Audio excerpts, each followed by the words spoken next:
Selamat datang. Hari ini kita akan membahas sesuatu yang jujur aja terasa sangat personal bagi siapapun yang hidup di zaman sekarang. Jebakan perlombaan materi. Anda sudah mengirimkan sejumlah sumber yang sangat kuat, semuanya dari Al-Quran, yang membahas sebuah konsep bernama takatsur. Jadi, misi kita hari ini simple, kita mau bedah bareng apa sih sebenarnya bahayanya kalau kita terlalu fokus ngejar materi menurut sumber-sumber ini. Dan yang lebih penting, gimana caranya kita menemukan keseimbangan. Iya, ini topik yang relevansinya abadi ya. Karena dorongan untuk lebih itu kan kayaknya udah ada di dalam diri kita. Pertanyaannya, kapan dorongan itu jadi sehat dan kapan ia berubah jadi destruktif secara spiritual? Sumber-sumber yang Anda berikan ini kayak peta yang menunjukkan di mana letak ranjau-ranjaunya. Oke, saya suka analogi itu. Peta ranjau spiritual. Mari kita mulai dari ranjau pertama yang paling sering disebut di sumber Anda. Konsep at-takatsur itu sendiri. Terjemahan sederhananya kan bermegah-megahan, tapi kayaknya maknanya jauh lebih dalam dari sekedar pamer ya. Jauh lebih dalam. Ini bukan cuma soal pamer, tapi soal, kompetisi menumpuk yang nggak ada habisnya. Sumber Anda langsung menunjuk ke jantung masalahnya di surah At-Takatsur ayat 1 dan 2. Ayatnya pendek, tapi pukulannya telak banget. Alhaakumut takatsur, hatta zurtumul maqabir. Bermegah-megahan dalam menumpuk kekayaan telah melalaikan kamu, sampai kamu masuk ke dalam kubur. Nah, kata kuncinya di sini itu alhaakum, telah melalaikan kamu. Kelalaian ini total, lalai dari Tuhan, lalai dari keluarga, bahkan lalai dari tujuan hidup yang sebenarnya. Perlombaan itu sendiri jadi kayak kabut tebal yang bikin kita nggak bisa lihat apa-apa lagi. Menarik sekali. Jadi ini bukan tentang raja-raja zaman dulu yang numpuk emas kan? Di zaman sekarang ini bisa jadi hustle culture yang kebablasan atau obsesi ngejar jumlah followers atau bahkan sekedar cemas ngelihat pencapaian orang lain di media sosial. Kompetisinya sama, arenanya aja yang beda. Tepat sekali. Arenanya bisa digital, bisa korporat, bisa sosial. Mekanismenya sama.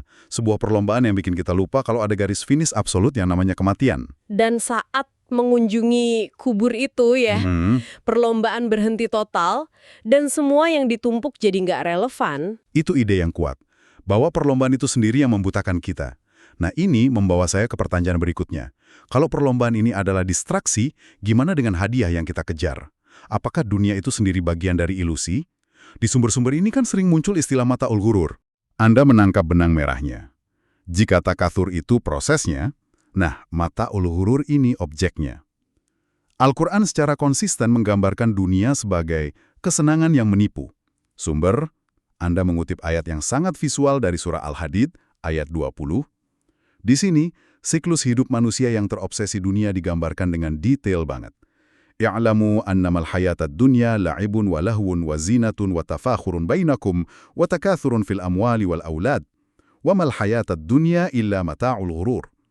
Ketahuilah, sesungguhnya kehidupan dunia itu hanyalah permainan, senda gurau, perhiasan, dan saling berbangga di antara kamu, serta berlomba dalam kekayaan dan anak keturunan.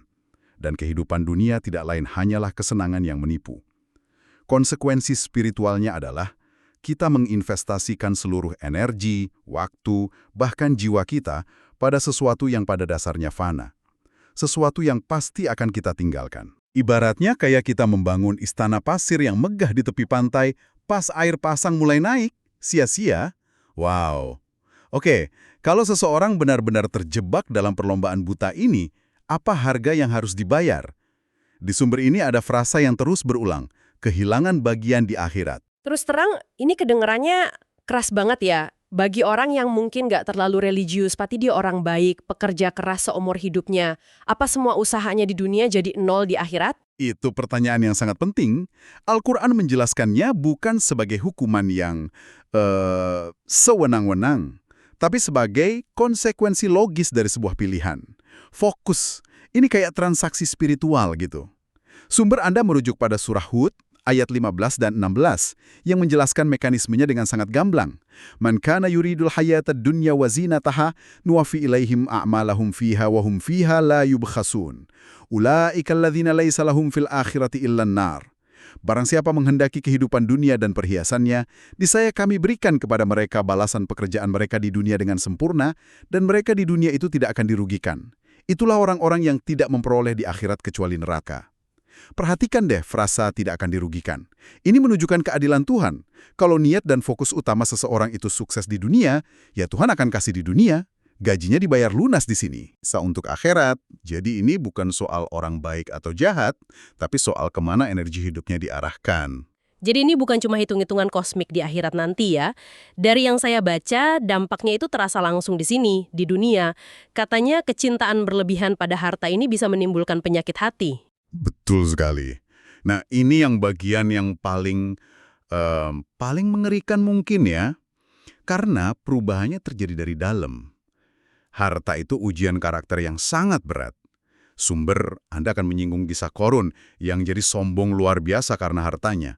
Tapi ada penyakit lain yang lebih halus dan lebih umum. Kikir dan kemunafikan. Ada peringatan spesifik di surah At-Taubah ayat 77.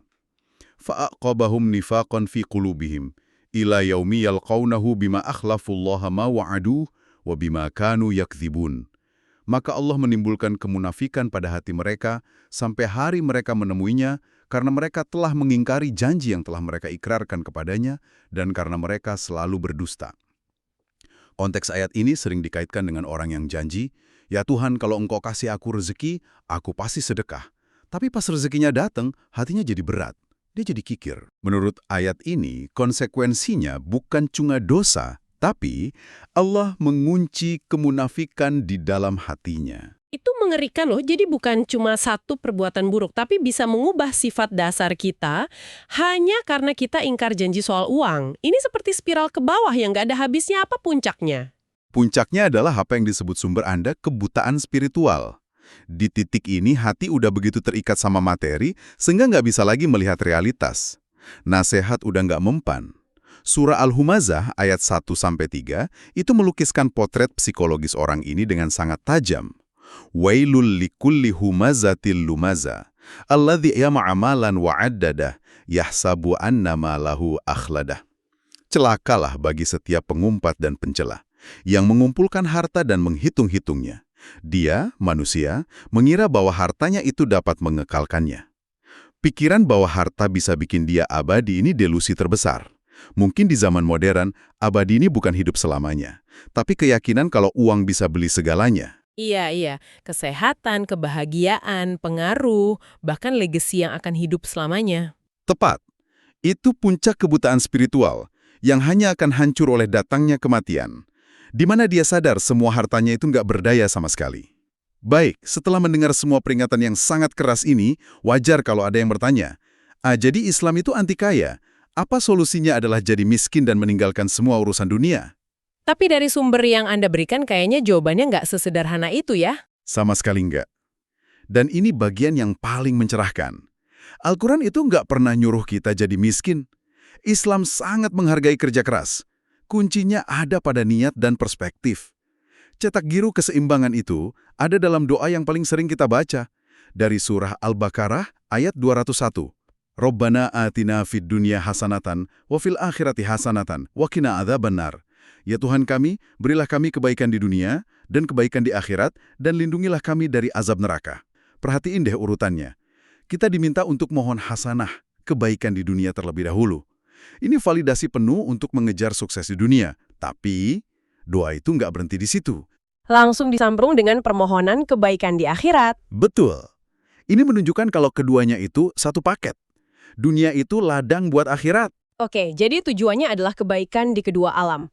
Pertanyaannya, gimana cara praktisnya menjaga agar harta yang kita kejar ini tetap jadi hasanah dan bukan malah jadi fitnah?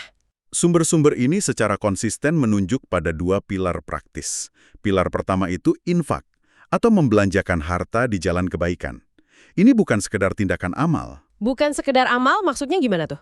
Kayak mekanisme spiritual? Bisa dibilang begitu.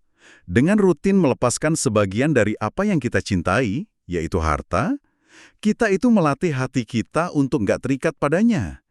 Kita ngingetin diri sendiri kalau kita ini cuma pengelola, bukan pemilik.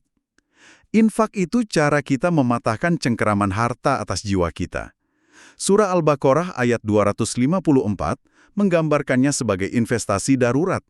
Ya ayyuhalladzina amanu anfiqu mimma razaqnakum min qabli an ya'tiya yaumul la bay'un fihi wala khullatun wala syafa'at. Wahai orang-orang yang beriman, infakkanlah sebagian dari rizki yang telah kami berikan kepadamu sebelum datang hari ketika tidak ada lagi jual beli, tidak ada lagi persahabatan, dan tidak ada lagi syafaat. Dengan berinfak, kita seolah-olah lagi ngirim aset kita ke rekening akhirat duluan, mengubahnya dari aset duniawi yang fana jadi investasi abadi. Wah, saya suka banget cara Anda menjelaskannya. Mengirim aset ke rekening akhirat. Ini mengubah tindakan memberi dari sekedar kewajiban jadi strategi investasi yang cerdas. Oke, itu pilar pertama. Apa pilar kedua? Pilar kedua adalah sebuah pergeseran paradigma yang fundamental, yaitu mengubah definisi kita tentang aset apa yang paling berharga. Sumber, Anda menyoroti sebuah ayat yang luar biasa dari surah Al-Kahfi ayat 46. Al-malu wal banuna zinatul hayatid dunya, wal baqiyatus salihatu khairun inda rabbika thawaban wa khairun amala. Harta dan anak-anak adalah perhiasan kehidupan dunia. Tetapi amal kebajikan yang kekal, al-baqiyatus shalihat, adalah lebih baik pahalanya di sisi Tuhanmu serta lebih baik untuk menjadi harapan. Al-Baqiyatus Shalihat. Amal kebajikan yang kekal. Kedengarannya sedikit abstrak ya. Apa contoh konkretnya di kehidupan sehari-hari? Nah, ini bagian yang paling indah. Ayat itu nggak bilang kalau harta dan anak itu jelek loh. Mereka disebut zina, perhiasan. Itu fitrah. Tapi ayat ini ngingetin, ada yang lebih baik dan lebih kekal. Al-Baqiyat as-Shalihat ini bisa apa aja. Bisa jadi ilmu yang Anda ajarkan, bisa jadi pohon yang Anda tanam, bisa jadi senyum tulus yang Anda berikan. Ini ngingetin saya sama kakek teman saya. Beliau bukan orang kaya, tapi seumur hidupnya dia sabar ngajarin puluhan anak di kampungnya ngaji. Kakek itu sudah lama meninggal, tapi setiap huruf Al-Quran yang dibaca oleh murid-muridnya dan murid dari muridnya, pahalanya terus ngalir buat beliau. Itulah Al-Baqiyat as-Shalihat. Investasi yang dividennya nggak pernah berhenti. Mengubah cara pandang. Jadi fokusnya bergeser dari apa yang bisa saya kumpulkan untuk diri saya menjadi apa yang bisa saya tinggalkan yang bermanfaat untuk orang lain. Jadi apa artinya semua ini bagi Anda pendengar kami? Pesan utamanya jelas bukan untuk jadi pemalas atau anti ambisi, tapi untuk berinteraksi dengan dunia ini secara sadar. Tepat. Ini tentang menata ulang prioritas. Harta itu amanah, sumber daya yang dititipkan pada kita untuk sementara. Pertanyaannya, sumber daya itu akan membelenggu kita dalam perlombaan takatsur yang melelahkan? Ataukah ia akan menjadi alat bagi kita untuk berinvestasi dalam Al-Baqiyat as-Shalihat, kebaikan yang abadi? Pilihan itu sepenuhnya ada di tangan kita. Sebagai penutup, ada satu pemikiran terakhir dari sumber Anda untuk kita renungkan bersama. Dalam surat Toha ayat 131, ada sebuah nasihat yang sangat praktis. Wala tumuddanna ainaika ila ma mata'na bihi azwajan minhum zahratal hayatid dunya linaftinahum fihi wa rizqu rabbika khairun wa abqa. Dan janganlah engkau tujukan pandangan matamu kepada kenikmatan yang telah kami berikan kepada beberapa golongan dari mereka sebagai bunga kehidupan dunia agar kami uji mereka dengannya. Dan karunia Tuhanmu adalah lebih baik dan lebih kekal. Perintahnya spesifik banget, jangan tujukan pandangan matamu. Atau dalam bahasa sekarang, jangan biarkan matamu terus-menerus memeloti apa yang dimiliki orang lain. Tak setiap detik. Tepat sekali. Jadi, pertanyaannya untuk Anda. Bagaimana jika kita secara sadar melatih diri kita hari ini untuk mengurangi waktu menunjukkan pandangan pada gemerlap dunia yang dimiliki orang lain? Bagaimana jika kita sengaja membatasi paparan terhadap pemicu takatur itu? Bagaimana praktik sederhana itu bisa mengubah rasa cukup, rasa syukur, dan fokus spiritual kita sehari-hari?